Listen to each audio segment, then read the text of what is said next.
অনুষ্ঠানের সম্মানিত প্রধান অতিথি, যার নেতৃত্বে আমরা গত একটি বছর এই জেলাকে সেবা দিয়ে গেছি, যত্নের ছায়া ছড়ায় মায়া যে স্লোগান, এই স্লোগানকে প্রতিষ্ঠিত করার চেষ্টা করে গেছে।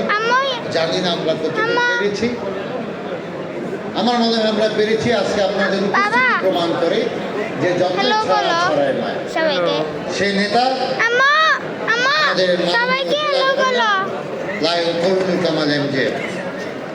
আজকে আমাদের মাঝে উপস্থিত আছেন, যার নেতৃত্বে গত বছর আমরা পরিচালিত হয়েছিলাম। সদা হাস্যোজ্জ্বল যে নেতার নেতৃত্বে আমরা পরিচালিত হয়েছিলাম, এই খুলশী ক্লাবের কর্তৃক মনোনীত যে নেতা ছিলেন লায়ন এমডিএম মহিউদ্দিন চৌধুরী, যাকে ব্যক্তিগতভাবে আমি মামা হিসেবে ডাকি, সেই নেতা এবং আজকের এই অনুষ্ঠানের বিশেষ অতিথি দ্বিতীয় ভাইস জেলা গভর্নর লায়ন এমডিএম